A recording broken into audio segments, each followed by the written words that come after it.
పిల్లలు కావాలని మీ కలను నెరవేర్చుకోండి. సంప్రదించండి హెగ్డే ఫెర్టిలిటీ, హైదరాబాద్, తెలంగాణ.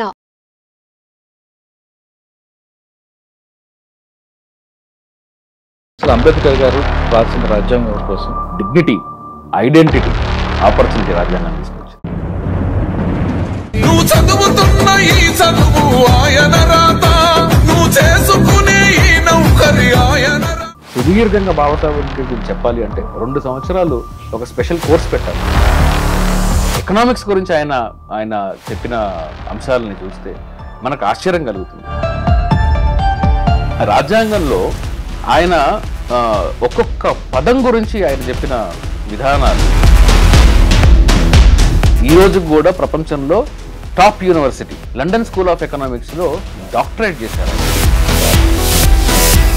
అయితే వాళ్ళు ఏదైతే పుస్తకాన్ని మీకు రిఫర్ చేసి చెప్పారో, మీ ముందు కూడా ఏది ఉంటుందో, ఆ పుస్తకాన్ని రాసింది నేనే అంటాడు. అంటే కులం కావాలి, రిజర్వేషన్ వద్దు. లేబర్ పార్టీ పెట్టినప్పుడు బాబాసాహెబ్ అంబేద్కర్ని క్రిటిసైజ్ చేశారు. ఆల్రెడీ ఒక లేబర్ పార్టీ ఉంది కదా, నువ్వెందుకు ఇంకా ఇండిపెండెంట్ లేబర్ పార్టీ అని పెడుతున్నావు అని చెప్పేసి అన్నప్పుడు బాబాసాహెబ్ అంబేద్కర్ ఏమన్నారు అంటే, కేవలం ఒక వర్గానికి మాత్రమే ఆయన పరిమితం చేశారు. ఇందులో వాస్తవం ఎంత జరుగుతుంది? డాక్టర్ అంబేద్కర్ అనగానే ఈయన ఒక వర్గానికి సంబంధించిన వాడు.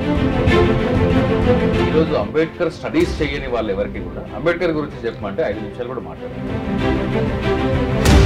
బాబాసాహెబ్ అంబేద్కర్ గారిని లేకుండా ఉంటే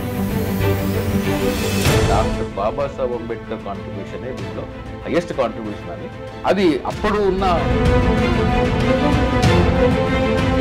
రిజర్వేషన్ వద్దు అంటున్నారు. అత్యధికంగా 95% కన్నా ఎక్కువ డ్రైనేజీల్లో దిగేది ఈరోజు ఎవరు? మున్సిపల్ కార్మికులు ఎవరు? అక్కడ రిజర్వేషన్ ఎందుకు అడగలేదు? మీరు చెప్పిన 2 ఉద్యోగాలు ఎందుకు తీసుకోరు వేరే వాళ్ళు? డాక్టర్ బాబాసాహెబ్ అంబేద్కర్ అంటారు, పని విభజన కాదు కులం అంటే. కులాన్ని ఏమంటారంటే డివిజన్ ఆఫ్ లేబర్ అంటారు. కానీ భారతదేశంలో ఉండేది డివిజన్ ఆఫ్ లేబర్ కాదు, డివిజన్ ఆఫ్ ద లేబరర్స్ అని. పని చేసే వాళ్ళ విభజన ఇది, పని విభజన కాదు. Welcome to iDream. ఈరోజు డాక్టర్ బాబాసాహెబ్ అంబేద్కర్ జయంతి సందర్భంగా ఐడ్రీమ్ అందిస్తున్న ప్రత్యేక కార్యక్రమం. అసలు అంబేద్కర్ ఎవరు, ఎవరి కోసం పోరాటం చేశారు, ఆ లక్ష్యాలు ఎవరి వరకు అందుతున్నాయి, కింద స్థాయి వరకు ఆయన అనుకున్నట్లుగా జరుగుతుందా లేదా అనే విషయం మనతో మాట్లాడడానికి హైకోర్టు అడ్వకేట్ శ్రీకాంత్ చింతల గారు ఉన్నారు. ఆయన అడిగి మరిన్ని వివరాలు తీసుకున్నాం. సార్ నమస్తే అండి. నమస్తే. అంబేద్కర్ మన పేరు వినగానే ఒక రిజర్వేషన్ కోసం ఒక వర్గానికి సంబంధించిన వ్యక్తిను కేవలం దానికి ఆయన ముడిపెడుతున్నారు. అవును, అసలు అంబేద్కర్ గారు రాసిన రాజ్యాంగం ఎవరి కోసం, అది కింద అన్ని వర్గాల కోసం రాశారు అని చాలామంది అంటే, కానీ కొంతమంది మాత్రం కేవలం ఒక వర్గానికి మాత్రం ఆయన పరిమితం చేశారు. ఇందులో వాస్తవం ఎంత అసలు జరుగుతుంది? మురళి గారు, మీరు అన్నది చాలా మంచి ప్రశ్న.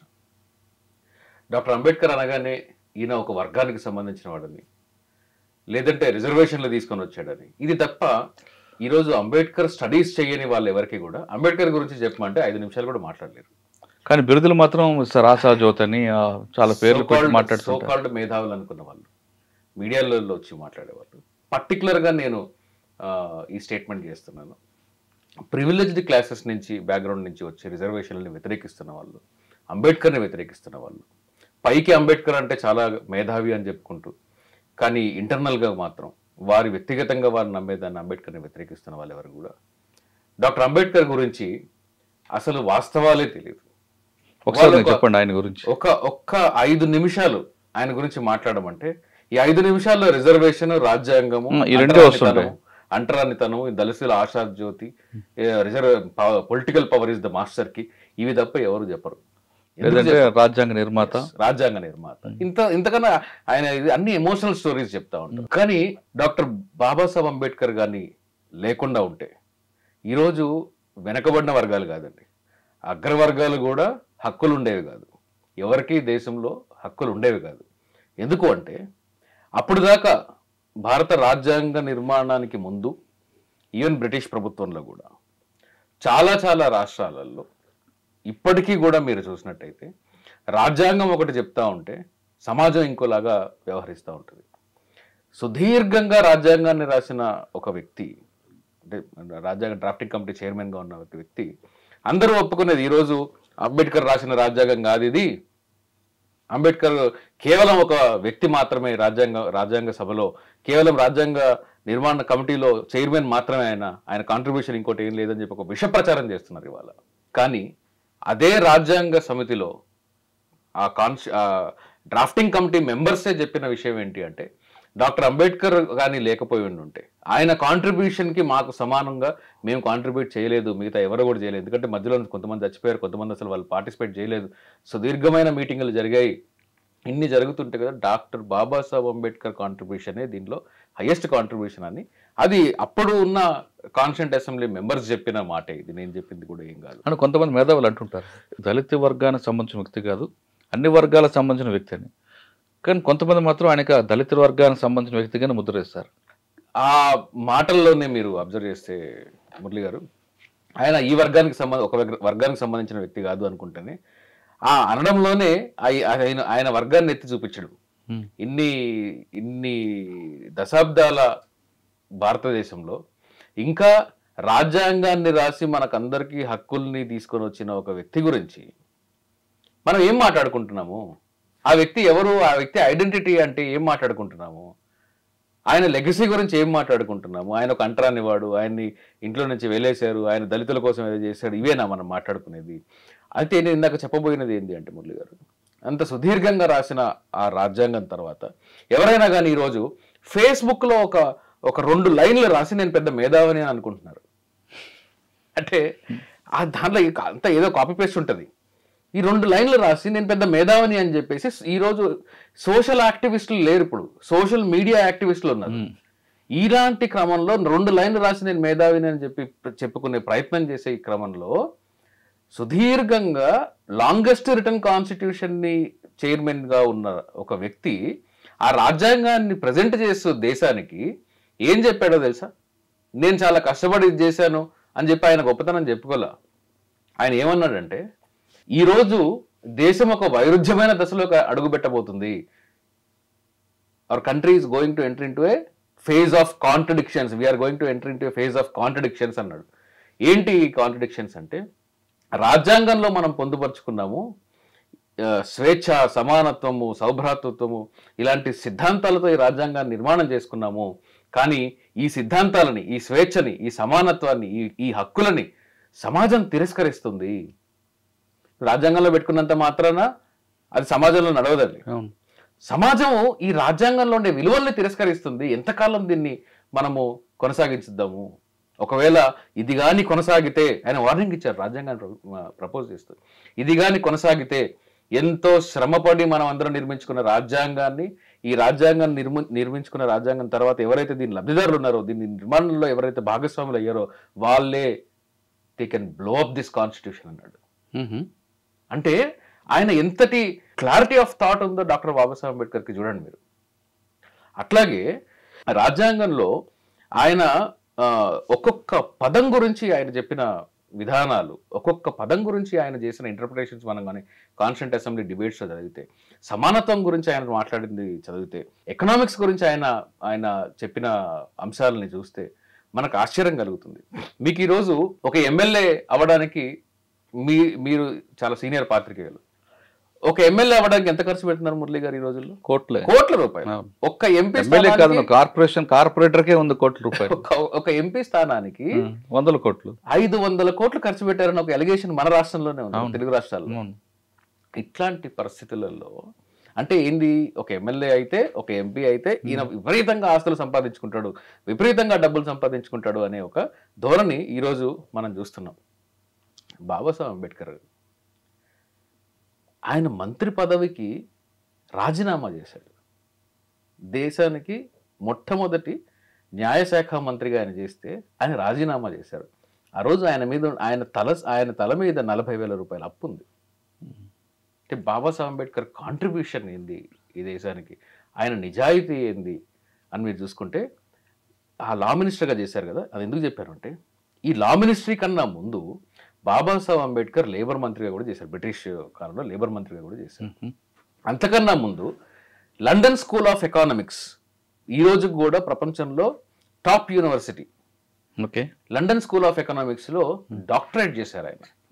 ఈ లండన్ స్కూల్ ఆఫ్ ఎకనామిక్స్లో డాక్టరేట్ చేసినప్పుడు ఆయన లండన్ స్కూల్ ఆఫ్ ఎకనామిక్స్లో ఎంట్రీ కోసము కొలంబియా యూనివర్సిటీ నుంచి ఒక ప్రొఫెసర్ గారు, ఇక్కడ ఫాక్స్వెల్ ఈయన ప్రొఫెసర్ LSEలో, ఆయనకి ఒక లెటర్ రాస్తారు.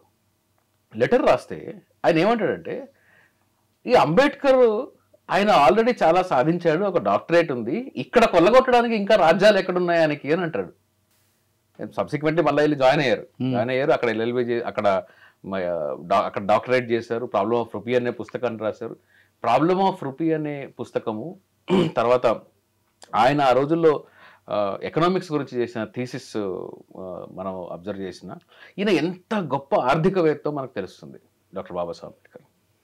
అట్లాంటి ఒక వ్యక్తి 40,000 రూపాయల అప్పు ఆయన మీద ఉండడం ఏందండి? అప్పట్లో 40,000 అప్పు ఉంది. ఈ రోజుకి కూడా డాక్టర్ బాబాసాహెబ్ అంబేద్కర్ క్యారెక్టర్ మీద ఒక్కరు కూడా క్వశ్చన్ చేయలేని స్థాయిలో డాక్టర్ బాబాసాహెబ్ అంబేద్కర్ స్టేచర్ ఒక్కరు కూడా ఆయనకి పలానా డిజేబిలిటీ ఉన్నింది ఆ కాంటెంపరీ లైఫ్ లో ఉండే ప్రతి ఒక్క పొలిటికల్ పార్టీ లీడర్ కి కూడా ప్రతి ఒక్క పాలిటిషియన్ మీద కూడా ఏదో ఒక కాంట్రవర్సీ ఉంది.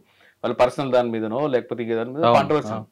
డాక్టర్ బాబాసాహెబ్ అంబేద్కర్ మీద మాత్రము ఎటువంటి వ్యక్తిగతమైన ఎలిగేషన్స్ కూడా లేకపోవడానికి కారణం ఏంటి అంటే ఆయన అప్పట్లో 1920s ఆయన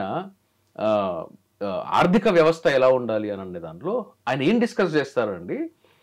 ఈ ఆర్థిక వ్యవస్థలో అప్పట్లో ఒక స్టాండర్డ్ ఆఫ్ కరెన్సీ అనేవాళ్ళు, గోల్డ్ స్టాండర్డ్ అని, గోల్డ్ ఎక్స్చేంజ్ స్టాండర్డ్ అని ఇట్లా ఉండేది. అంటే ఆర్థిక వ్యవస్థ ఎలా నడవాలనే దాంట్లో గోల్డ్ స్టాండర్డ్ అంటే సింపుల్ లాంగ్వేజ్ చెప్పాలంటే గోల్డే కరెన్సీగా ఉంటుంది. గోల్డ్ ఎక్స్చేంజ్ స్టాండర్డ్ అంటే central bank, reserve bank, government of India దానిలో ఉన్నారు.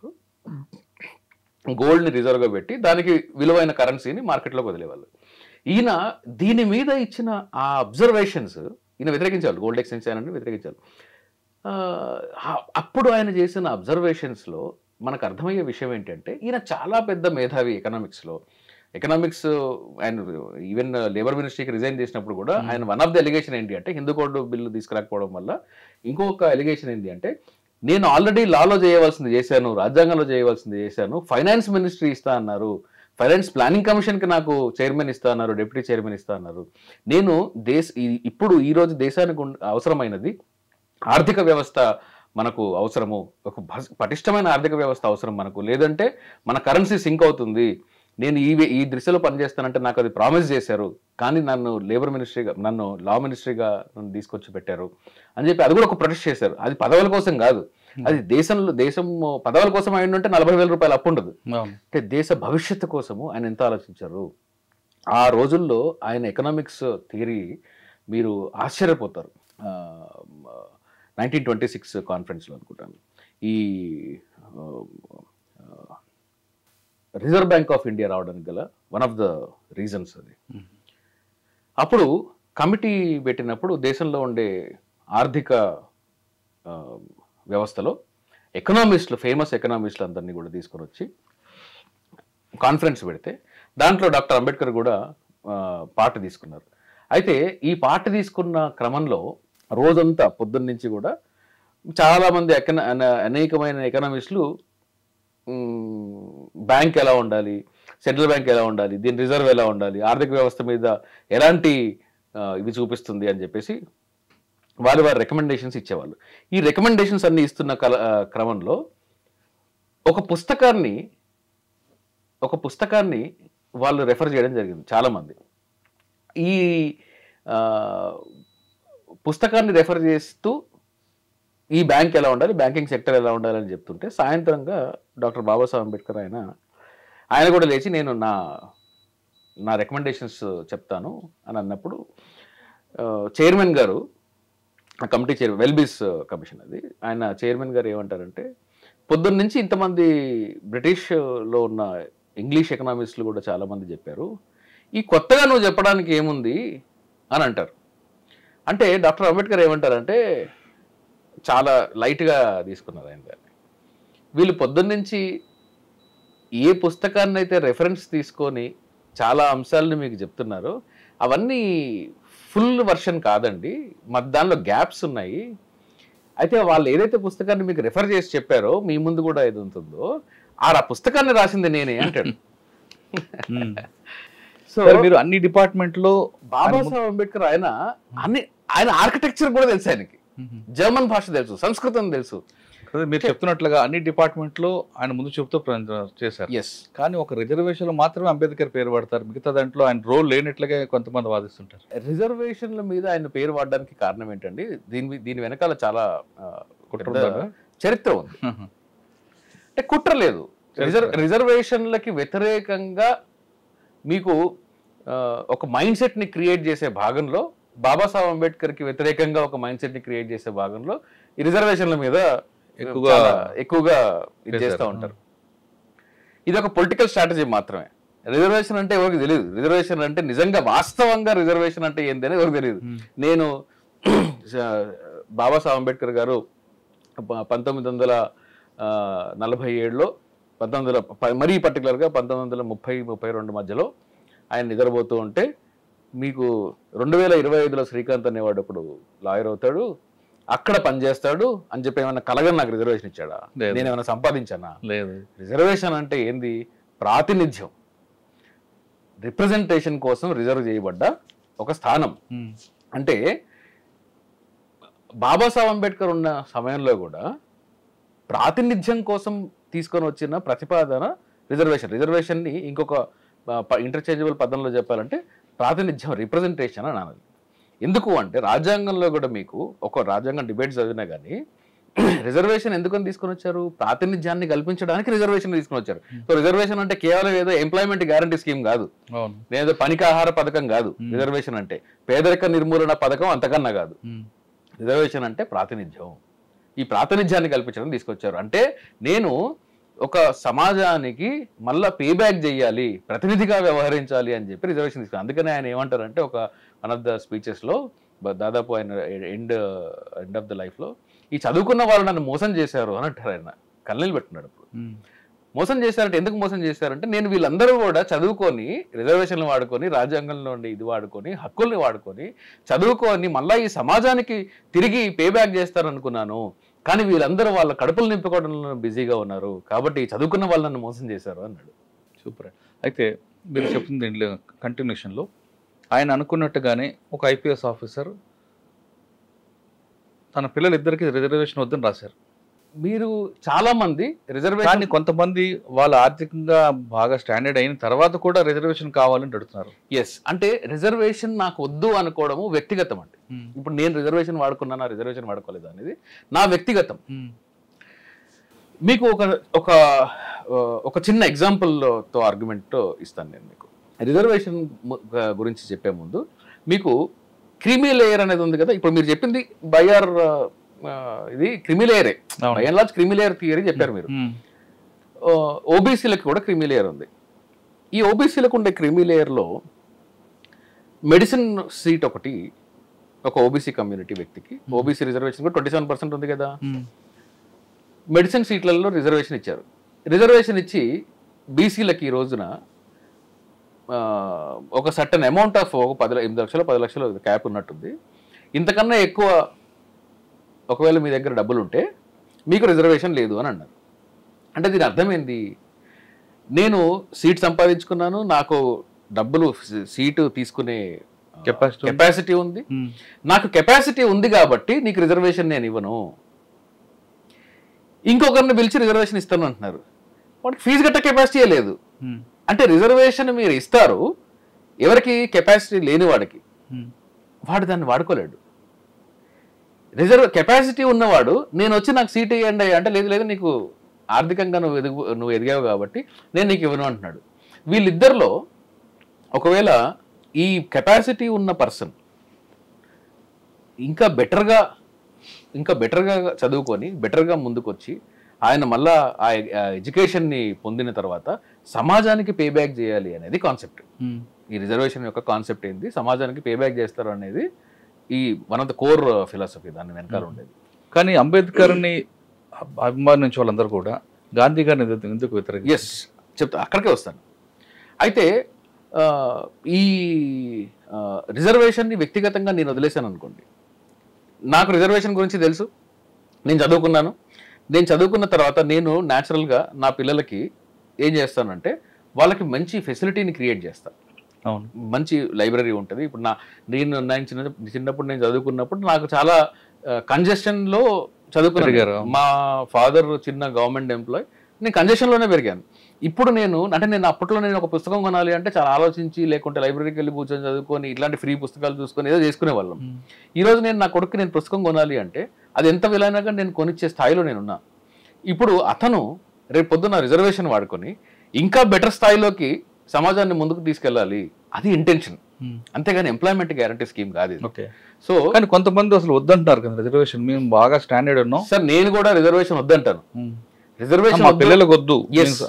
నేను వద్దు అని ఎప్పుడు అంటాను అంటే, నా కొడుకును, నా కూతురును, నా ఫ్యామిలీ మెంబర్ను రేపు పొద్దున రిజర్వేషన్ వదిలేసిన తర్వాత నీ కులమేంది అని అడగని రోజు నాకు రిజర్వేషన్ అక్కర్లేదు.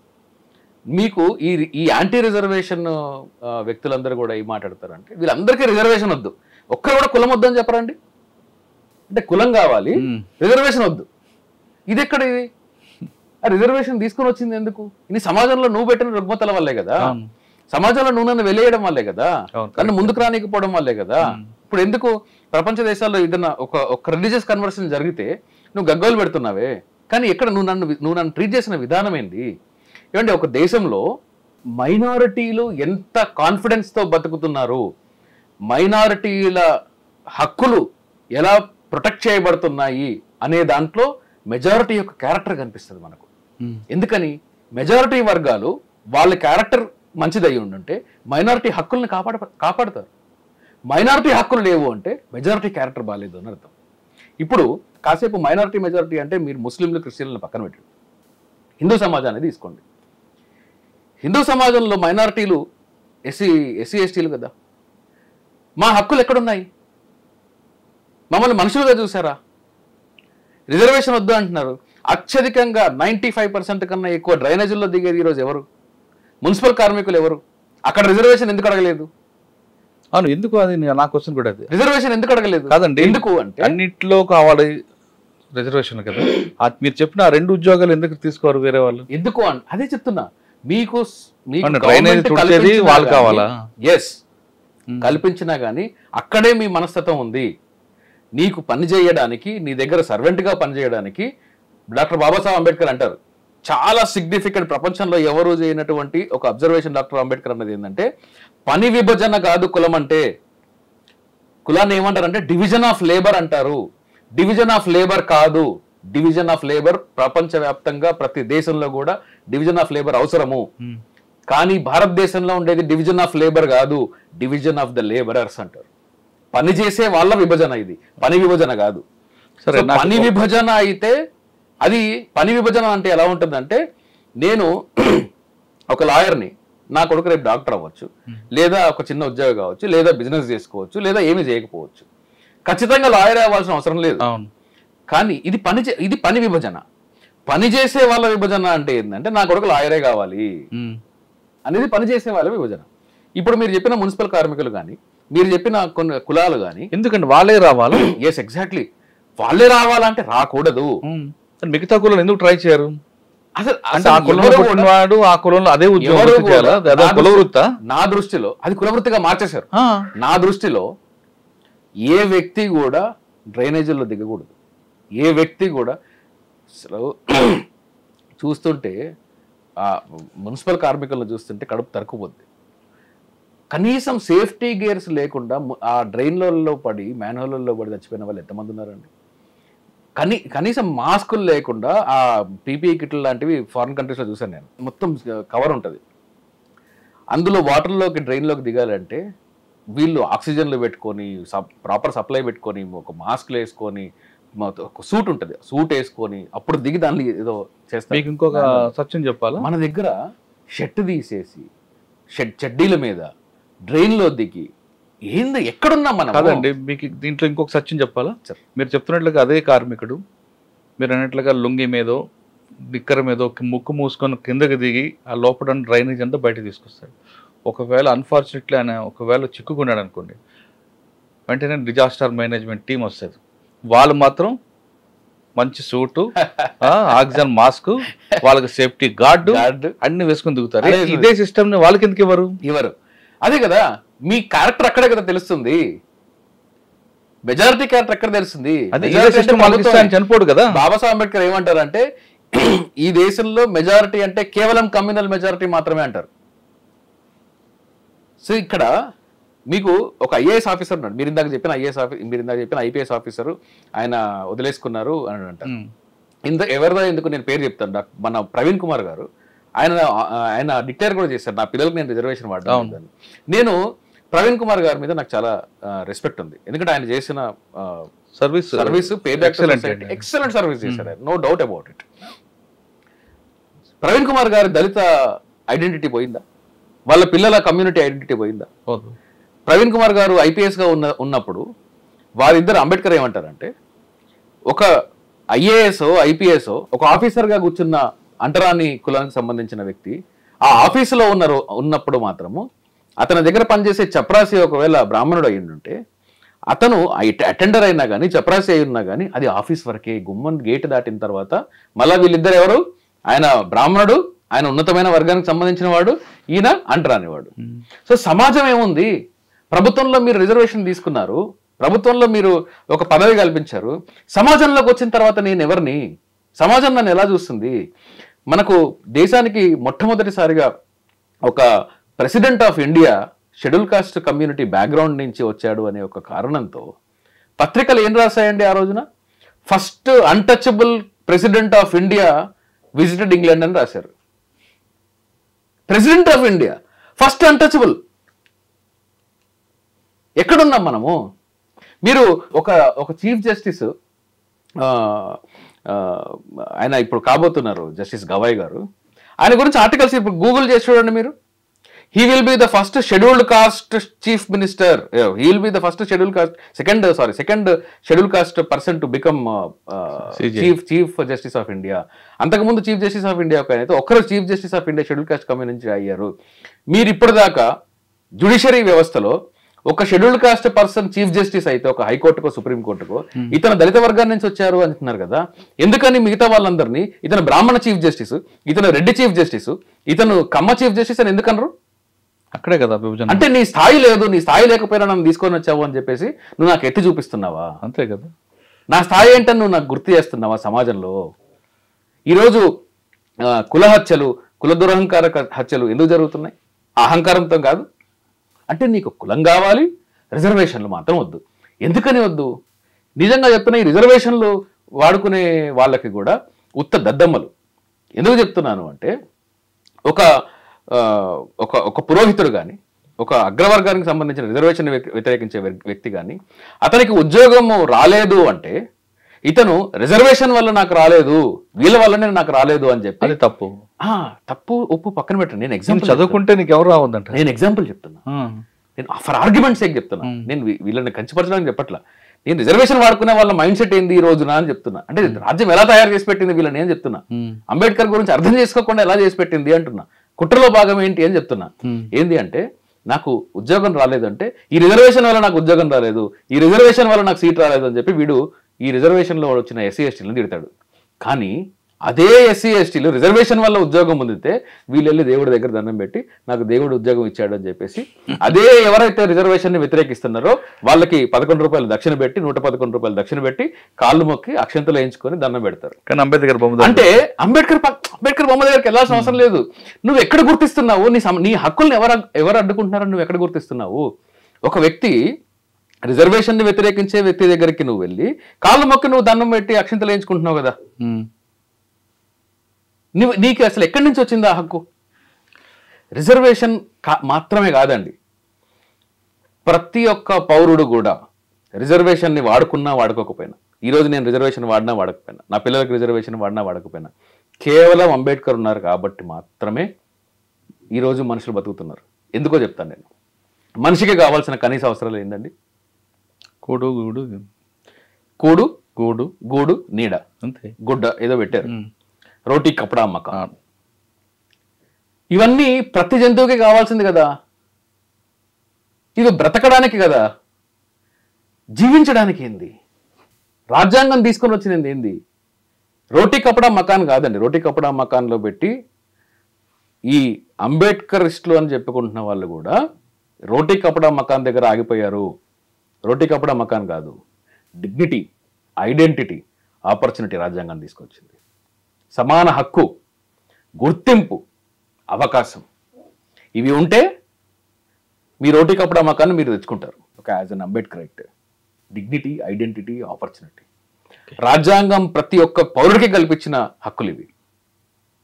సో అంబేద్కర్ని అర్థం చేసుకునే క్రమంలో విగ్రహానికి వెళ్ళి పూలమాలలు వేస్తేనో, ఏప్రిల్ 14 తారీఖున పెద్ద పెద్ద మీటింగులు పెడితేనో, డిసెంబర్ 6వ తారీఖున సంతాప సభలు పెడితేనో, లేకుంటే డాక్టర్ అంబేద్కర్కి సంబంధించిన ఏదో ఒక రోజుని తీసుకొని దాన్ని యూనివర్సిటీ పేరు పెడితేనో కాదండి, అవి చేస్తే కాదు. డాక్టర్ బాబాసాహెబ్ అంబేద్కర్ చెప్పిన ఎకనామిక్స్ ఫిలాసఫీ ఏంది? కాసేపు రిజర్వేషన్ని పక్కన పెట్టి, కాసేపు బాబాసాహెబ్ అంబేద్కర్ షెడ్యూల్ కాస్ట్ ఐడెంటిటీని, అన్టచబుల్ ఐడెంటిటీని పక్కన పెట్టి ఆయన ఆర్థికవేత్తగా ఏమేం చెప్పారు? ఎంతమంది చదివి ఉంటారు? ఆయన ప్లానింగ్ కమిషన్లో ఆయన ఏమేం చెప్పారు? కంట్రోల్ అండ్ ఆడిట్ జనరల్ ఈరోజు కాగ్ నివేదిక ప్రకారము కొన్ని వేల కోట్ల కుంభకోణాలు బయటకు వచ్చాయి. ఎవరు పట్టించుకోవాలి మొన్నటిదాకా ఆ కాగ్ని. బాబాసాహెబ్ అంబేద్కర్ ఏమన్నారో తెలుసా? రాజ్యాంగ సభలో కూడా రాబోయే కాలంలో ఈ డిపార్ట్మెంట్, ఈ కాగ్ అనే వ్యవస్థ దేశాన్ని కాపాడబోతుంది, చెక్స్ అండ్ బ్యాలెన్సెస్ని నిర్మించబోతుంది అని బాబాసాహెబ్ అంబేద్కర్ అంటారు. ఎంతటి ముందు చూపు బాబాసాహెబ్ అంబేద్కర్కి ఉండాలి. ఆయన గాంధీ గారికి బాబాసాహెబ్ అంబేద్కర్కి ఉండే ఏంటి వైరుధ్యం ఏంది అని మీరు అడిగారు. చాలా మంచి ప్రశ్న. గాంధీ గారు నో డౌట్ ఆయన కాంట్రిబ్యూషన్ మన దేశానికి స్వాతంత్రం రావడానికి ఆయన కాంట్రిబ్యూషన్ డెఫినెట్గా ఉంది. ఆయనది ఒక ధోరణి. గాంధీ గారి లైఫ్లో మనము చాలా చేంజెస్ కూడా చూడవచ్చు. ఆయన స్టాండ్లో చాలా చేంజెస్ కూడా చూసుకోవచ్చు. అంటే మొదట్లో ఆయన కులాన్ని సమర్థించేవాళ్ళు, తర్వాత లాస్ట్ వరకు కూడా కులాన్ని సమర్థించారు. కానీ ఈ కులాన్ని ఆయన హిందూ సమాజంలో భాగంగానే చూశారు. కులాన్ని వ్యతిరేకించకుండా అందరూ సమానంగా ఉండేలాగా ఉండాలి అని తర్వాత ఆయన భావనల్ని మార్చుకున్నారు. ముందు ఆయన చాలా ఆర్థడాక్స్ హిందూగా ఉండేవాళ్ళు, తర్వాత కొంచెం లిబరల్ హిందూగా తయారయ్యారు. ఆయన సొంత పిల్లలకు కూడా వేరే కులంలో మతంలో పెళ్లి చేసుకుంటానంటే ఆయన ఒప్పుకోలేదు. అలాంటి ఒక హిందూవాది గాంధీ గారు ఈ బ్రిటిష్ ప్రభుత్వంలో ప్రాతినిధ్యాన్ని కల్పించడానికి అని చెప్పి ఎవరికి రాబోయే బ్రిటిష్ యాక్ట్లో, India government of India act వచ్చేది అప్పుడు ఈ రిప్రజెంటేషన్, ప్రాతినిధ్యం ఎవరికి ఎలా కల్పించాలి అని చెప్పి మనకు కొన్ని కమిటీస్ పెట్టారు. ఈ కమిటీస్లో కన్సెన్సస్కి రాకపోవడం వల్ల అన్ని పార్టీస్ని వీళ్ళు ఇలా కాదు, ఈ కమిషన్లు రిపోర్ట్ల మీద అందరికీ విభేదాలు ఉన్నాయి కాబట్టి మనం అన్ని పార్టీలని వీళ్ళని పిలిచి రౌండ్ టేబుల్ కాన్ఫరెన్స్లు పెడదాము అని చెప్పి అప్పుడు బ్రిటిష్ ప్రభుత్వం రౌండ్ టేబుల్ కాన్ఫరెన్సెస్ను పెట్టింది. ఈ రౌండ్ టేబుల్ కాన్ఫరెన్సెస్లో ఫస్ట్ 2 రౌండ్ టేబుల్ కాన్ఫరెన్స్ జరిగాయి. ఫస్ట్ రౌండ్ టేబుల్ కాన్ఫరెన్స్లకి గాంధీ గారు వెళ్ళాల, డాక్టర్ అంబేద్కర్ వెళ్ళారు. ఆయన ప్రతిపాదనలు చేశారు. ప్రతిపాదనలు చేసిన తర్వాత చాలా కట్ షార్ట్గా చెప్తున్నాం మన సమయాభావం వల్ల చేస్తే అప్పుడు మీడియా, రేడియోలో అవన్నీ టెలికాస్ట్ చేసినవి ఏంటి అంటే, డాక్టర్ అంబేద్కర్ చేసిన ప్రతిపాదనలు చాలా మటుకు అందరూ కూడా ఆమోదయోగ్యంగా ఉన్నాయి, బహుశా ఇవన్నీ రావచ్చు అని ఒక మెసేజ్ వెళ్ళిపోయింది. అప్పుడు గాంధీ గారు ఏమన్నారంటే, లేదు నేను ఫస్ట్ దానికి రాలేదు, సెకండ్ దానికి వెళ్ళారు, నేను మాది మాట్లాడేది ఉంది అని చెప్పేసిన తర్వాత మన గాంధీ గారు కూడా రౌండ్ టేబుల్ కాన్ఫరెన్స్లోకి వెళ్తారు. ఈ రౌండ్ టేబుల్ కాన్ఫరెన్స్లోకి వెళ్ళినప్పుడు ఏంటంటే, అప్పటికే ఏంటంటే మురళి గారు, ముస్లింలకి సపరేట్ ఎలక్టరేట్ ఉండేది. ఆ సపరేట్ ఎలక్టరేట్ అంటే వాళ్ళకి సపరేట్ ప్రాతినిధ్యాన్ని కల్పించే ఇవి ఉండేవి, స్థానాలు ఉండేవి. అక్కడి నుంచి ముస్లింలు సపరేట్గా, ముస్లింలే ఓట్లు వేసుకొని చెప్పి వచ్చి వాళ్ళ ప్రతినిధిని వాళ్ళే ఎన్నుకొని తీసుకొని వచ్చి సభల్లో పెట్టేవాళ్ళు. ఇట్లాంటి ఒక ప్రత్యేక ప్రాతినిధ్యాన్ని ఎస్సీలకు కూడా కల్పించాలి అనేది బాబాసాహెబ్ అంబేద్కర్ గారి ప్రతిపాదన. ఈ సపరేట్ ఎలక్టరేట్స్ వస్తే, సపరేట్గా వీళ్ళకి ఎలక్షన్లు జరిగితే గాంధీ గారు ఏమంటారంటే, 2 లైన్లలో పోయి ఓట్లు వేయడం వల్ల హిందూ సమాజం చీలిపోద్ది అంటారు. ఇప్పుడు ఒక లైన్లో వెళ్ళి ఓట్లు వేస్తున్నాం, మరి ఏ సమాజం కలిసిపోయిందో నాకైతే తెలియదు. నేను వారిని క్రిటిసైజ్ చేయట్లేదు, కానీ నేను చూడలేదు. అందరూ ఒకే లైన్లో వేస్తున్నారు. ఈరోజు అన్ని కులాలు కలిసిపోయి ఉన్నాయంటే లేదు, కులం పోయిందంటే లేదు, హిందూ సమాజం విడిపోలేదంటే అది భేషుగ్గా విడిపోయి ఉంది ఈ రోజుకి కూడా. అందుకే చంపుకుంటున్నారు, హిందువులు చంపుకుంటున్నారు కులాల పేరుతో. అయితే ఆయన దాన్ని వ్యతిరేకించారు, సపరేట్ ఎలక్టరేట్ని వ్యతిరేకించారు. బాబాసాహెబ్ అంబేద్కర్ ఏం చేశారంటే, లేదు సపరేట్ ఎలక్షన్స్ ఉండాల్సిందే, అని చెప్పేసి అన్నప్పుడు ఈ సపరేట్ ఎలక్టరేట్స్ ఏంటి అంటే కేవలం కొన్ని స్థానాలలో కొన్ని రిప్రజెంటేషన్ కొన్ని కాన్స్టిట్యుయెన్సీస్ నుంచి షెడ్యూల్ కాస్ట్ మెంబర్స్ వస్తారు. ఈ షెడ్యూల్ కాస్ట్ మెంబర్స్ని ప్రైమరీలీ షెడ్యూల్ కాస్ట్ మెంబర్సే ఎన్నుకుంటారు. This is the system. Round table conference అయిన తర్వాత బ్రిటిష్ అవార్డు ఇచ్చింది. దాన్ని అవార్డుని అంటే జడ్జ్మెంట్, దాన్ని ఏమంటారంటే కమ్యూనల్ అవార్డు అంటారు. ఈ కమ్యూనల్ అవార్డులో ప్రత్యేక స్థానాలలో separate electorates schedule caste members కూడా ఉంది. అంటే గాంధీ గారు ఏ స్థాయికి వెళ్ళారు అంటే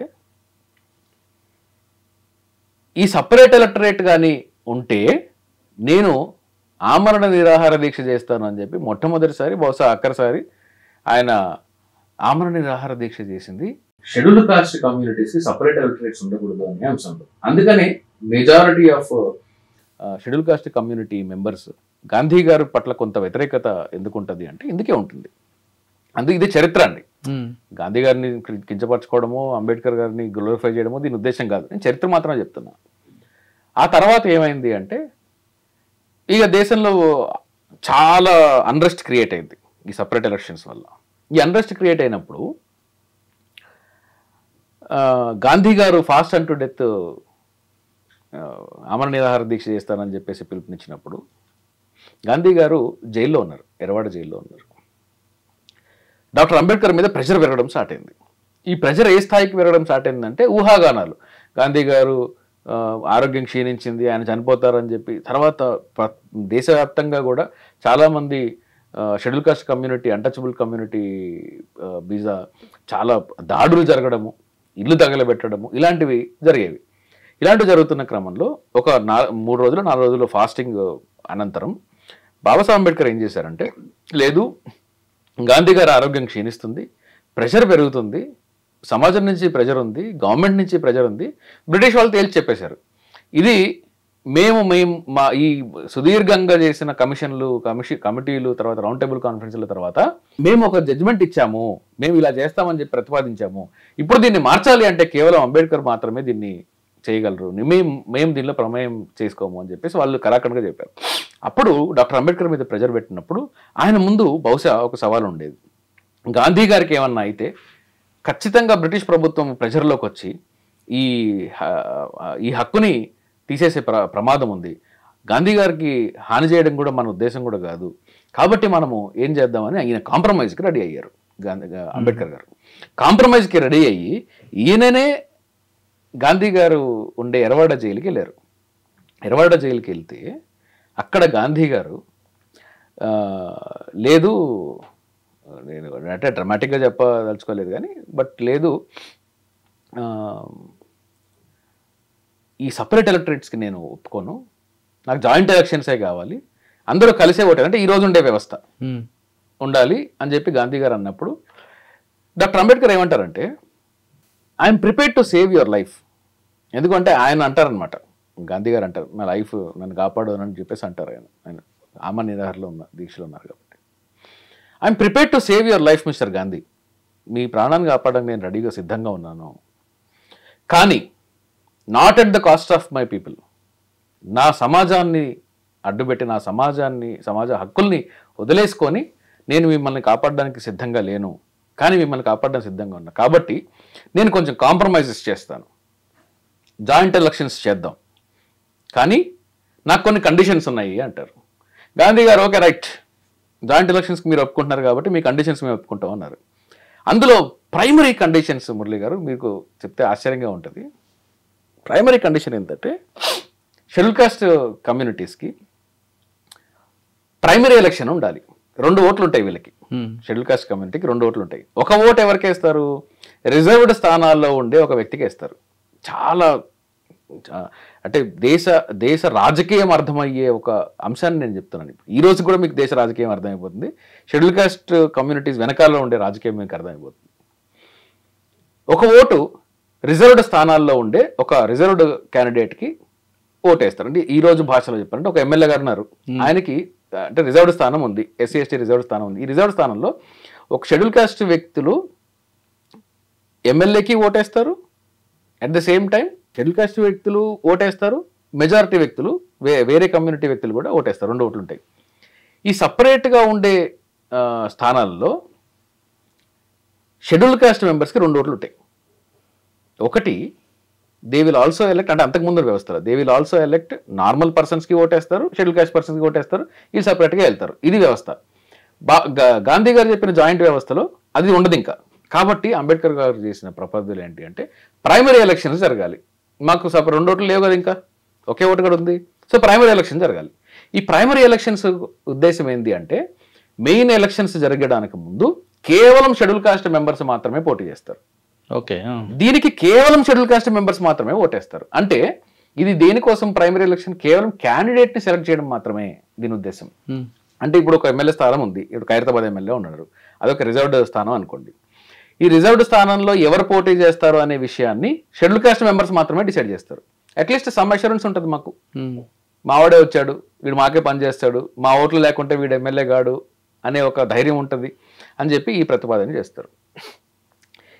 అందులో టాప్ 4 క్యాండిడేట్స్ మెయిన్ ఎలక్షన్లో పోటీ చేయాలి. అంటే ఇప్పుడు 10 మంది చేశారనుకోండి, అందులో కాంగ్రెస్ క్యాండిడేట్ని పెట్టచ్చు ప్రైమరీ ఎలక్షన్లో, కాంగ్రెస్ పెట్టచ్చు, బీజేపీ పెట్టచ్చు, టీడీపీ పెట్టచ్చు, టీఆర్ఎస్ పెట్టచ్చు, అందరూ పెట్టచ్చు. వీళ్ళందరూ పెట్టిన క్యాండిడేట్స్కి ఇండిపెండెంట్లు ఉండొచ్చు, అందరూ ఎస్సీలు మాత్రమే అయి ఉండాలి. ఆబ్వియస్లీ రిజర్వ్డ్ స్థానం కాబట్టి. ప్రైమరీ ఎలక్షన్లో కేవలం ఎస్సీలు ఎస్టీలు ఓట్లు వేస్తారు. 4 టాప్ వస్తారు. ఆ 4లో ఒకరు కాంగ్రెస్ ఉండొచ్చు, ఒకరు ఇంకేదైనా పార్టీ ఉండొచ్చు, ఎవరన్నా ఉండొచ్చు. ఈ 4 పోటీ చేస్తారు. ఆ 4లో ఒకడు రేపు పొద్దున ఎమ్మెల్యేను ఎంపీ అవుతాడు. ఇది ఆయన ప్రపోజ్ చేసిన వ్యవస్థ. అట్లీస్ట్ మాకు మెయిన్ ఎలక్షన్లో గెలిచిన వాడు మావాడు అనే ఒక అష్యూరెన్స్ ఉంటుంది. ఓకే, రైట్, నేను ఒప్పుకుంటాను. సెకండ్ కండిషన్, ఈ 4 ప్రైమరీ ఎలక్షన్లో గెలిచిన వ్యక్తులు మాత్రమే పోటీ చేయాలి, 5వ వాడిని మీరు పెట్టడానికి వీల్లేదు. ఓకే, అది కూడా ఒప్పుకున్నారు గాంధీ గారు. దీని పరిణామం ఏమైందంటే ఈ ప్యాక్ట్ జరిగిన తర్వాత వచ్చిన ఎలక్షన్లలో అంబేద్కర్ గారు క్యాండిడేట్స్ని పెట్టారు, ఇండిపెండెంట్ క్యాండిడేట్స్ ఉన్నారు, ప్రైమరీ ఎలక్షన్స్ జరిగాయి. ప్రైమరీ ఎలక్షన్స్ తర్వాత మెయిన్ ఎలక్షన్స్లో ఈ ప్రైమరీలో గెలిచిన 4 పోటీ చేశారు, అందులో ఒకరు వచ్చేచ్చారు. దేశం మొత్తంలో బహుశా ఒక ఆంధ్రప్రదేశ్లో గోదావరి జిల్లాలో ఎక్కడ తప్ప దేశం మొత్తంలో ఎక్కడా కూడా కాంగ్రెస్ క్యాండిడేట్ ఒక్కరు కూడా గెలిచి రాలేదు, ఒకరు కూడా గెలవలేదు. ఎందుకని? ఈ 4లో కూడా రాలేదు కదా వీళ్ళు. 4లో ప్రైమరీ ఎలక్షన్లలో కూడా కాంగ్రెస్ క్యాండిడేట్ గెలవాల. మెయిన్ ఎలక్షన్స్లో వచ్చేసరికి ఆబ్వియస్గా వీళ్ళు లేరు కాబట్టి, కాంగ్రెస్ క్యాండిడేట్లు కూడా లేరు కాబట్టి ఇండిపెండెంట్లు గెలిచారు, బాబాసాహెబ్ అంబేద్కర్ గారు ప్రపోజ్ చేసిన క్యాండిడేట్లు గెలిచారు. ఇలా జరిగింది సపరేట్ ఎలక్షన్స్లో. ఇక్కడే కిటుకుంది.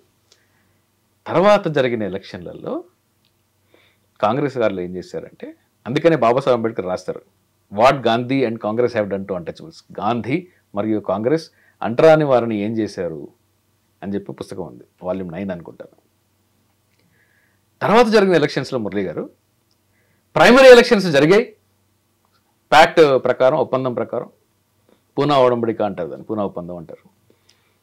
ప్రైమరీ ఎలక్షన్స్ జరిగాయి. ప్రైమరీ ఎలక్షన్స్లో కూడా మళ్ళా మెజారిటీ పొలిటికల్ పార్టీస్ వాళ్ళు గెలవాల. కానీ ఆ ప్యాక్ట్కి వ్యతిరేకంగా 5వ క్యాండిడేట్ని పెట్టి పోటీకి వెళ్ళారు.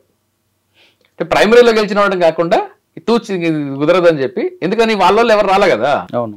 కాబట్టి వైలేట్ చేసి, ఒప్పందాన్ని వైలేట్ చేసి 5వ క్యాండిడేట్ని పెట్టారు. మొత్తం దేశవ్యాప్తంగా 5వ క్యాండిడేట్ గెలిచారు. అంటే ఈ ప్రైమరీ 4 గెలవాల. బాబాసాహెబ్ అంబేద్కర్ అప్పుడు చెప్పాడు, చూసారా మీ పార్టీలలో ఉండే వాళ్ళు ఎందుకు గెలుస్తున్నారు? ఎందుకంటే మెజారిటీ ఓట్లు, మా దగ్గర ఉండే ఓట్లు 15%, మేము 15% ఓట్లతో గెలవము. మీ దగ్గర మెజారిటీ ఓట్లు ఉన్నాయి, మీ మెజారిటీ ఓట్లతో గెలిచేవాడు మీ మోచేతులు నీళ్ళు తాగుతాడు, మీ దగ్గర చెంచాలుగా ఉంటారు, మీ దళారులుగా ఉంటారు. ఈ 4 పోటీ చేసి గెలిచిన వాళ్ళు, ఈ 4 ప్రైమరీలో గెలిచిన వాళ్ళు మేం ప్రతిపాదించి మాకు కావాలి అనుకున్న వాళ్ళు, మా కమ్యూనిటీలో కావాలనుకున్నవాడు. కాబట్టి వీడు మా ప్రతినిధి కాదు, వీడు మీ ప్రతినిధి, మీ చెంచా, మీ దళాల్. ఆయన యూజ్ చేసిన పదాలు ఏంటంటే they are stooges and tools of the Prakash అంటాడు. ఈరోజు నేను ప్రశ్నిస్తా, మన ఆయన పేరేంటి, సుశీల్ కుమార్ షిండే దేశానికి హోంమంత్రిగా చేశాడు కదా. అవును, ఎస్ఐ నుండి హోమ్ మినిస్టర్కి వెళ్ళారండి. హోమ్ మినిస్టర్ దగ్గర. అవునండి, మహారాష్ట్ర. ఆయన్ని ఠీకీ బాత్ అని ఒక ప్రోగ్రాము హిందీలో ఉంటే ఆయన ఒక ప్రశ్న అడిగాడు, ఒక ఆ యాంకర్ గారు, అయ్యా జైల్ సింగ్ ఉన్నారు కదా, president of India. Zail Singh president of India క్యాండిడేచర్లో ఇందిరాగాంధీ గారికి పట్ల మీ విధేయత ఏంది అని అడిగారు. మరి ఇందిరాగాంధీ గారి మీ విధేయత ఏంది అని అడిగినప్పుడు ఆయన ఏమన్నారంటే, నేను ఇందిరాగాంధీ గారి ఇల్లు ఓడవడానికి కూడా రెడీగా ఉన్నాను అని చెప్పాడు ఆయన. అంత విధేయుడిని నేను ఇందిరాగాంధీకి అని చెప్పారు. మరి మీరు సోనియా గాంధీ గారికి ఎంత విధేయులండి అని అడిగారు. ఈయన సమాధానం ఏం చెప్పారంటే, దాంట్లో ఆన్ రికార్డ్ అది, నేను చూశాను అది ప్రోగ్రామ్. ఆయన సమాధానం ఏం చెప్పారంటే, సోనియా గాంధీ గారు అడిగితే నేను గన్ తీసుకొని కాల్చుకొని చచ్చిపోవడానికి రెడీగా ఉన్నాను అని చెప్పాడు. నా ప్రాణాలు ఇవ్వడానికి రెడీగా ఉన్నా అన్నాడు. ఆయన టెన్యూర్లో గ్యాంగ్ రేప్ చేసి చెట్టు కురదీశారు అక్కా చెల్లెళ్ళని. ఒక కుటుంబాన్ని గ్యాంగ్ రేప్ చేసి ఉత్తరప్రదేశ్లో చెట్టు కురదీశారు. బీహార్లో బాడీ మొత్తం చీరేసి గ్యాంగ్ రేప్ చేసి చంపేశారు. టార్చరస్ మర్డర్స్ జరిగాయి. దాదాపు 23,000 కులహత్యలు జరిగాయి. దేశానికి హోంమంత్రి ఒక షెడ్యూల్ కాస్ట్ పర్సన్. ఎందుకు జరిగాయి? వీళ్ళన్నిటికీ చచ్చిపోతానని చెప్పలేదే, వీటికి రెసిగ్నేషన్ చేయలేదే. ఎందుకు చేయలేదు? బాబాసాహెబ్ అంబేద్కర్ చెప్పారు చూడండి. నేను షిండే గారు అనట్లేదు నేను వ్యక్తిగతంగా. బాబాసాహెబ్ అంబేద్కర్ గారు ఏం చెప్పారు? మీరు పెట్టిన క్యాండిడేట్లు మీకు ప్రతినిధులు అవుతారు, కానీ మా ప్రతినిధులు ఎలా అవుతారు? మాకెందుకు పనిచేస్తారు? మా ఇంట్రెస్ట్లో ఎందుకు పనిచేస్తారు? మా సమస్యల్ని వాళ్ళు ఎలా లేవనిస్తారు? మేము కావాలనుకున్న ప్రతినిధి వెళ్తే కదా మా సమస్యల గురించి మాట్లాడేది. కాబట్టి వాళ్ళు మా ప్రతినిధులు కాదు అంటారు. ఈరోజు దేశంలో జరుగుతున్నది అదే.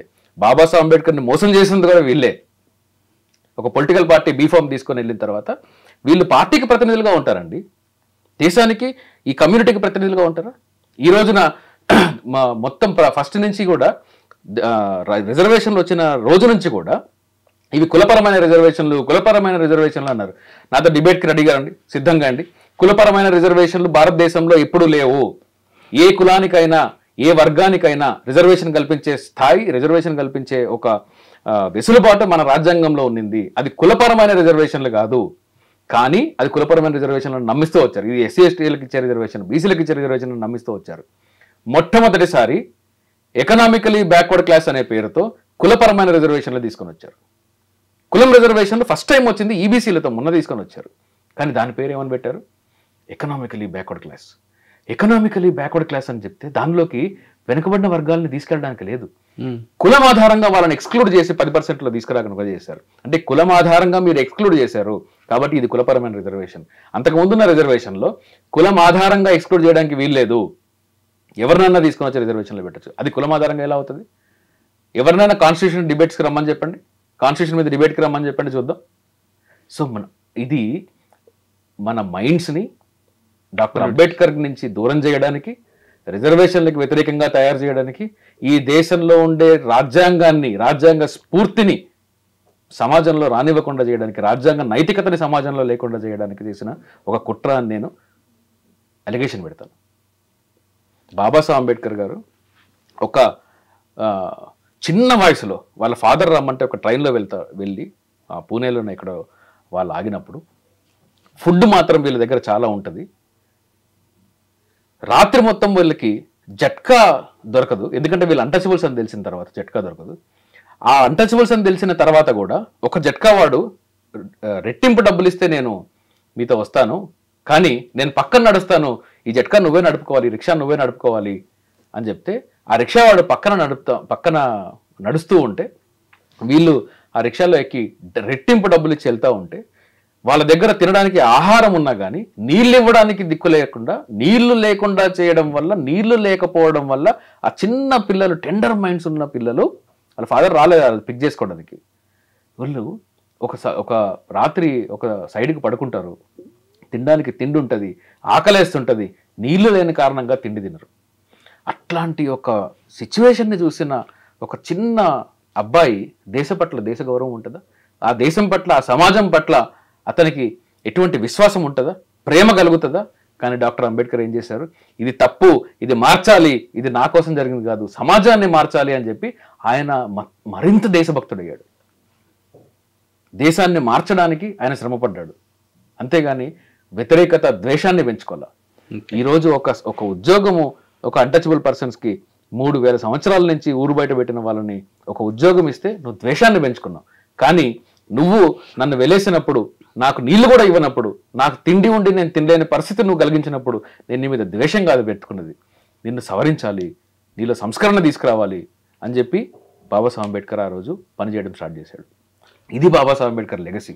బాబాసాహెబ్ అంబేద్కర్ అంటే ఫైనల్గా చెప్పండి, ఆయన గురించి మనం మాట్లాడుతుంటే ఒక రోజు కాదు సంవత్సరం కూడా నడుస్తుంది. ఆయన చరిత్ర అది. ఆయన చరిత్ర నుంచి మీరే నేర్చుకున్నారు. బాబాసాహెబ్ అంబేద్కర్ చరిత్ర నుంచి నేను నేర్చుకున్నది ఏంటి అంటే, నీకేదన్నా అన్యాయం జరిగినప్పుడు వ్యవస్థని ప్రశ్నించు, వ్యక్తిని కాదు. ఆ వ్యక్తి, మీరు నన్ను ఏదైనా అన్నారనుకోండి, నేను మిమ్మల్ని ప్రశ్నించి మీతో గొడవపడి మీతో మల్ల యుద్ధాలు ముష్టి యుద్ధాలు చేశాను, నేను సాధించేది ఏం లేదు. మీలో ఆ భావన రావడానికి కారణం ఏంటి? సమాజం, వ్యవస్థలో ఉండే ఈ కుల వ్యవస్థ, ఈ వ్యవస్థ నిర్మాణం మూలాలు, ఇది దానికి ఉండే కారణం. అందుకనే బాబాసాహెబ్ అంబేద్కర్ అంటారు, మనది ఆర్థికపరమైన రెవల్యూషన్ కాదు, మన fight is not for economy. మన ఉద్యమం దేనికోసము అంటే బాబాసాహెబ్ అంబేద్కర్ ఏం చెప్తారు తెలుసా? రిజర్వేషన్ల కోసం అని చెప్పలా, ఆహారం కోసం అని చెప్పలా, మనందరికీ సమాన అవకాశాల కోసం అని చెప్పలా. అని ఏమన్నారంటే రెక్లమేషన్ ఆఫ్ ద హ్యూమన్ పర్సనాలిటీ. మనిషిలోని మనిషిని కోల్పోయాడు, ఈ మనిషిని పునర్నిర్మించడమే మన అంతిమ లక్ష్యము అని చెప్పి బాబాసాహెబ్ అంబేద్కర్ అన్నారు. అందుకనే నేను కూడా కులం ఆధారంగా వెలివేతకు గురిపడి ఉండొచ్చు, అణచివేతకు గురై ఉండొచ్చు, నన్ను డిస్క్రిమినేట్ చేసి ఉండొచ్చు, చాలా స్థాయిలో ఈ రోజు కూడా డిస్క్రిమినేట్ చేసే వాళ్ళు ఉన్నారు. ఈ రోజుకి కూడా నాకు డిస్క్రిమినేషన్ అవుతుంది. కానీ నన్ను డిస్క్రిమినేట్ చేస్తున్నప్పటికీ కూడా నేను వారి మీద వ్యతిరేకత, వారి మీద ద్వేషాన్ని తీసుకురాకుండా వారి డిస్క్రిమినేషన్కి కారణమైన వ్యవస్థని మార్చే పని నేను చెయ్యాలి. అది బాబాసాహెబ్ అంబేద్కర్ నాకు నేర్పించింది. బాబాసాహెబ్ అంబేద్కర్ నేర్పించిన సామాజిక సంస్కరణ, ఆయన అంటారు ఎడ్యుకేట్, యాజిటేట్, ఆర్గనైజ్. కన్క్లూజన్ చెప్తాను మురళి గారు, బాబాసాహెబ్ అంబేద్కర్ని ఎంత తప్పుగా అర్థం చేసుకుంటున్నారో చెప్తాను నేను. గుంటూరులో కోవిడ్ టైంలో ఒక గొడవ జరిగితే నాకు అక్కడి నుంచి ఫోన్ వచ్చింది.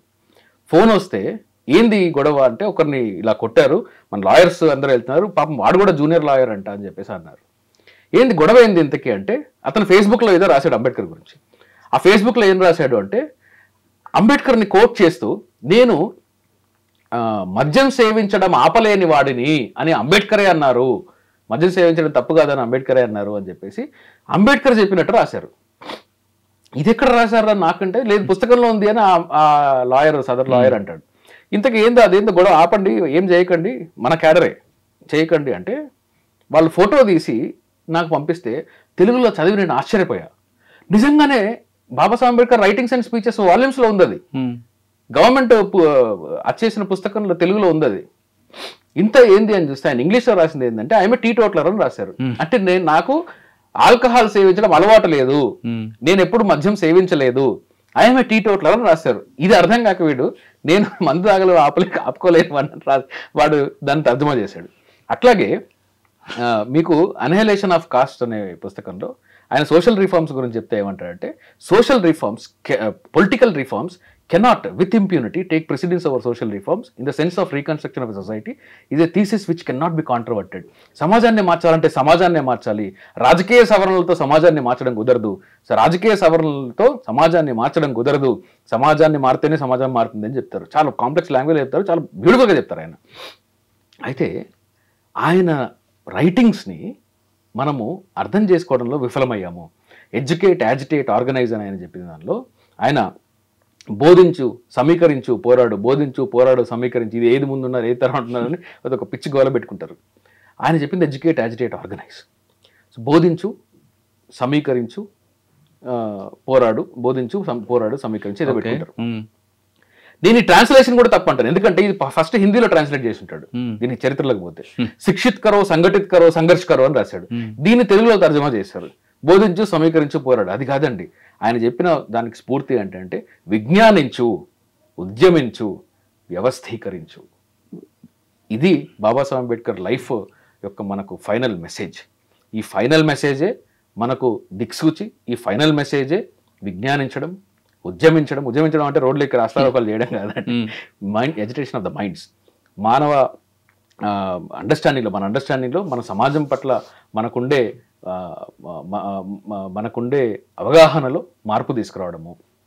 ఆర్గనైజ్, వ్యవస్థీకరించడము, ఇది బాబాసాహెబ్ అంబేద్కర్ లైఫ్ నుంచి మనం నేర్చుకోవాల్సింది. బాబాసాహెబ్ అంబేద్కర్ చరిత్ర చదివి మనం నేర్చుకోవాల్సింది. ఒరిజినల్ టెక్స్ట్ చదవండి. బాబాసాహెబ్ అంబేద్కర్ మనకు ఏం చెప్పారు, ఏం చెయ్యమన్నారు అనేది మనకు అందరికీ, ఏం చేయబోతున్నాం, ఏం చెయ్యాలి అనేది మనకు అందరికీ అర్థమవుతుంది. మన పని ఏంది, మన పాత్ర ఏంది అని కూడా మనకు అందరికీ అర్థమవుతుంది. ఇది నేను ఈ సందర్భంగా మీకు చెప్పాలనుకుంటున్నాను. సార్ ఇంకొక విషయం, మీకు టీటీడీ పిలవడం, తిరుమల తిరుపతి దేవస్థానం ఆ అంశం గురించి ఒకసారి చెప్పండి. అదేంటంటే తిరుమల తిరుపతి దేవస్థానం వాళ్ళు ఏప్రిల్ 14, 2025 ప్రోగ్రాము అఫీషియల్గా స్పాన్సర్ చేస్తే, కొండ మీద కాదు తిరుపతిలో చేస్తారు. కొండ మీద ఏ ప్రోగ్రామ్స్ ఉండవు కదా, రిలీజియస్ తప్ప ఏది ఉండదు కదా. సో తిరుపతిలో అఫీషియల్గా చేస్తున్నారు.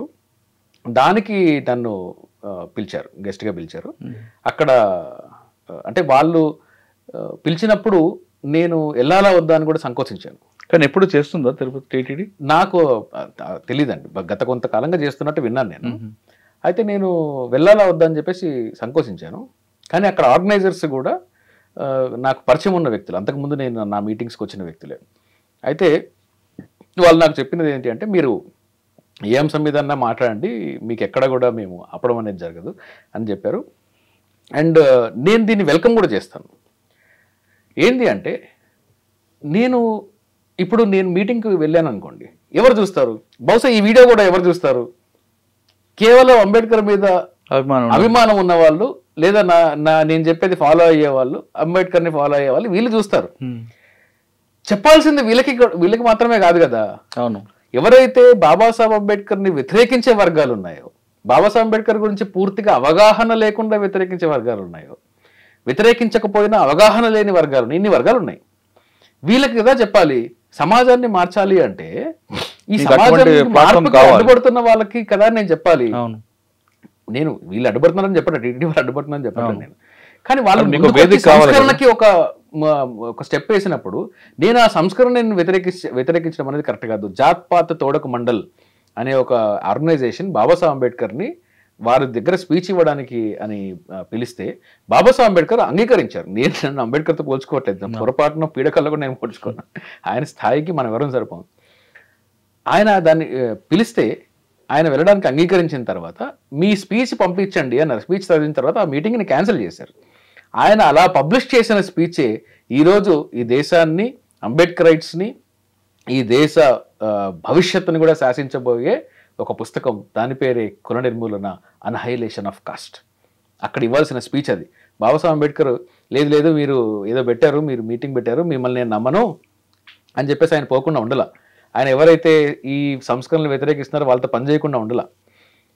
వాళ్ళతో విభేదిస్తూనే సంస్కరణ ఎలా తీసుకురావాలి అని చెప్పి పనిచేసిన బాబాసాహెబ్ అంబేద్కర్. ఇందాక నేను చెప్పాను కదా, బాబాసాహెబ్ అంబేద్కర్ లైఫే మనకు ఒక ఎగ్జాంపుల్.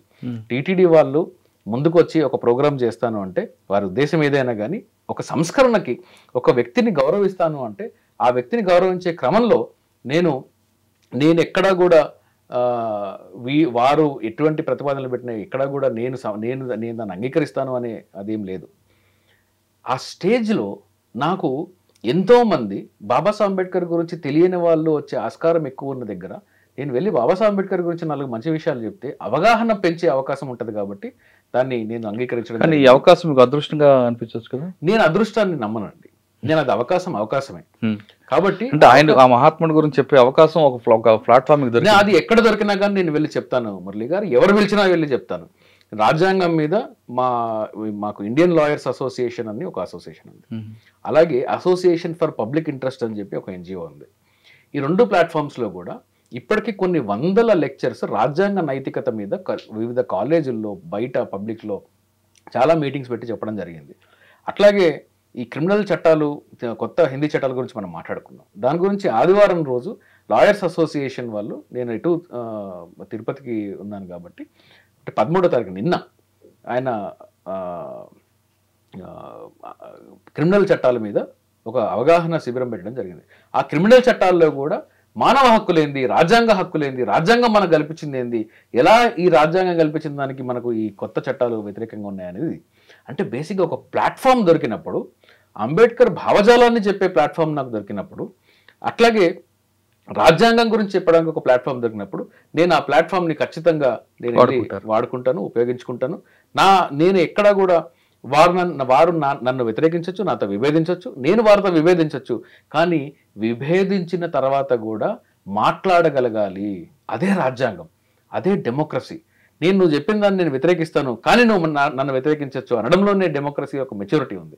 కాబట్టి ఇలాంటి ప్రోగ్రామ్స్ని ఎవరు చేసినా కానీ, గవర్నమెంట్ చేసినా కానీ, అది ఒక రిలీజియస్ సంస్థలు చేసినా కానీ, అంబేద్కర్ని వ్యతిరేకిస్తున్నారు అనే భావన వాళ్ళ మీద ఉన్న సంస్థలు చేసినా కానీ, ఎవరు చేసినా కానీ అది నేను వెల్కమ్ చేస్తాను. ఇంకా చెయ్యాలి. మంచి అంబేద్కరైట్ స్పీకర్స్ని పిలవాలి. అంబేద్కర్ గురించి ఇంకా చాలా విషయాలు సమాజంలో మనం తీసుకెళ్లే ప్రయత్నాన్ని చేయాలి. అది సరైన ధోరణిలో చేయాలి. కేవలం కులానికి మాత్రం పరిమితం కాకుండా బాబాసాహెబ్ అంబేద్కర్ ఎకనామిక్స్ గురించి చెప్పండి, బాబాసాహెబ్ అంబేద్కర్ ఉమెన్కి తీసుకొచ్చిన హిందూ కోడ్ బిల్ ద్వారా ఉమెన్కి తీసుకొచ్చిన హక్కుల గురించి చెప్పండి.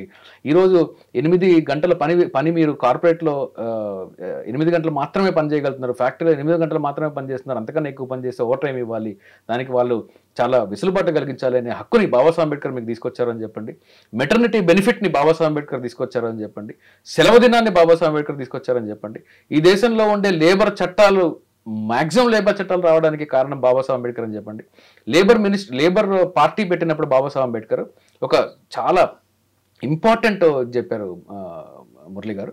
లేబర్ పార్టీ పెట్టినప్పుడు బాబాసాహెబ్ అంబేద్కర్ని క్రిటిసైజ్ చేశారు. ఆల్రెడీ ఒక లేబర్ పార్టీ ఉంది కదా, నువ్వెందుకు ఇంకా ఇండిపెండెంట్ లేబర్ పార్టీ అని పెడుతున్నావు అని చెప్పేసి అన్నప్పుడు బాబాసాహెబ్ అంబేద్కర్ ఏమన్నారంటే, ఆ ఒక్క పదంలో బాబాసాహెబ్ అంబేద్కర్ లైఫ్ హిస్టరీలో ఆయన చేసిన స్ట్రగుల్ మనకు అర్థమవుతుంది మురళి గారు. ఆయన ఏమంటారంటే, మీరు లేబర్ పార్టీ ఆల్రెడీ ఉంది నిజమే, నేను ఇండిపెండెంట్ లేబర్ పార్టీ పెట్టాను, ఎందుకు పెట్టానని మీరు నన్ను ప్రశ్నించారు కదా, మీరు you are fighting for the labour, you are fighting for the labour rights, but you are not fighting for the human rights of the labour.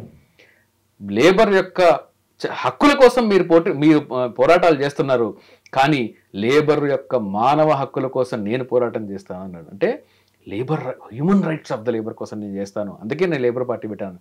ఆ ఒక్క లైన్లో బాబాసాహెబ్ అంబేద్కర్ ఆయన ఆలోచన విధానం ఏంది, మానవ హక్కుల పట్ల ఆయనకున్న ఇదేంది అనేది మనకు అర్థమవుతుంది. మానవ హక్కులు అంటే కేవలం SC/STల హక్కులు కాదు. మానవ హక్కులు అంటే ప్రతి ఒక్క పౌరుడు, పర్టికులర్లీ ఉమెన్ ఈరోజు ఈ స్థాయిలో స్త్రీ ముందుకు వచ్చి సమాన హక్కుల్ని కూడా తీసుకోగలుగుతుంది అంటే, ఒక దేశానికి ప్రధానమంత్రి అయినా, ఒక రాష్ట్రానికి ముఖ్యమంత్రి అయినా, ఒక IAS అయినా, ఒక IPS అయినా, అది బాబాసాహెబ్ అంబేద్కర్ తీసుకొచ్చిన సవరణల వల్ల ఈరోజు మహిళలు ఇంత ముందుకు రాగలిగారు అనేది అది అక్షర సత్యము. దీన్ని ఎవరు కాదు అని అనలేరు. అందుకనే బాబాసాహెబ్ అంబేద్కర్ అంటారు, ఒక సమాజం మెరుగుపడింది, ఒక సమాజం పురోగతి చెందింది, ఒక సమాజం ప్రోగ్రెస్ అయింది అని నేను ఎలా చూస్తాను అంటే, బాబాసాహెబ్ అంబేద్కర్ అన్న మాటలు ఏంది అంటే, ఆ సమాజంలో స్త్రీ ఎంత పురోగతి, స్త్రీ ఎంత అభివృద్ధి చెందింది, ఆ స్త్రీ అభివృద్ధితో సమాజ అభివృద్ధిని నేను కొలమానంగా చూస్తాను అని చెప్పి బాబాసాహెబ్ అంబేద్కర్ అంటారు. ఇవన్నీ చెప్పండి, ఇలాంటివి చెప్పండి. మీరు బాబాసాహెబ్ అంబేద్కర్ని ఒక కులానికి పరిమితం చేసే అంశాలని, కేవలం రిజర్వేషన్లు మాట్లాడతాను అంటే, అది బాబాసాహెబ్ అంబేద్కర్కి మీరు చేస్తున్న ద్రోహము, బాబాసాహెబ్ అంబేద్కర్కి మీరు చేస్తున్న అన్యాయం. ఇలాంటి ప్లాట్ఫామ్స్ని క్రియేట్ చేయాలి, ఇంకా ఎక్కువ మాట్లాడించండి. కేవలం economics, Babasaheb Ambedkar economics philosophy ఏంది అని చెప్పండి, ఒక రోజు క్లాస్ చెప్తాను నేను దాని మీద.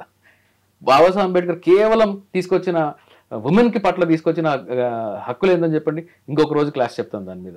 బాబాసాహెబ్ అంబేద్కర్ గురించి మాట్లాడుకుంటూ పోతే సుదీర్ఘంగా బాబాసాహెబ్ అంబేద్కర్ గురించి చెప్పాలి అంటే 2 సంవత్సరాలు ఒక స్పెషల్ కోర్స్ పెట్టాలి. అందుకే Babasaheb Ambedkar Columbia University, London school of Economics, ఆయన రాసిన పుస్తకాల సిలబస్లో ఉన్నాయి. మనం ఎక్కడ ఏం చదువుకుంటున్నాం ఆయన గురించి, ఏం తెలుసు మనకు బాబాసాహెబ్ అంబేద్కర్ గురించి. ప్లాట్ఫామ్స్ క్రియేట్ అవ్వాలి. అది తిరుమల తిరుపతి దేవస్థానం అయినా, ఎవరైనా కానీ, మమ్మల్ని పొద్దున్న నుంచి సాయంత్రం దాకా వ్యతిరేకించే ఎటువంటి సంస్థలైనా కానీ బాబాసాహెబ్ అంబేద్కర్ గురించి ఆపకుండా, విభేదించకుండా, నా స్పీచ్ ఆపకుండా మాట్లాడనిస్తాను అంటే, ఏ స్పీచ్ అన్నా, ఏ ప్లాట్ఫామ్ అన్నా ఎక్కి నేను అంబేద్కర్ గారి గురించి మాట్లాడడానికి సిద్ధంగా ఉన్నాను. డాక్టర్ బాబాసాహెబ్ అంబేద్కర్ అంటే ఒక వర్గానికి చెందిన వ్యక్తి కాదు, అన్ని వర్గాలకు చెందిన వ్యక్తి అంటున్నారు శ్రీకాంత్ గారు. అంతేకాకుండా కేవలం దళితుల రిజర్వేషన్ కోసం కాదు, ఆయన ఆర్థికంగా, న్యాయపరంగా చాలా ముందు చూపు రాసిన రాజ్యాంగం అది.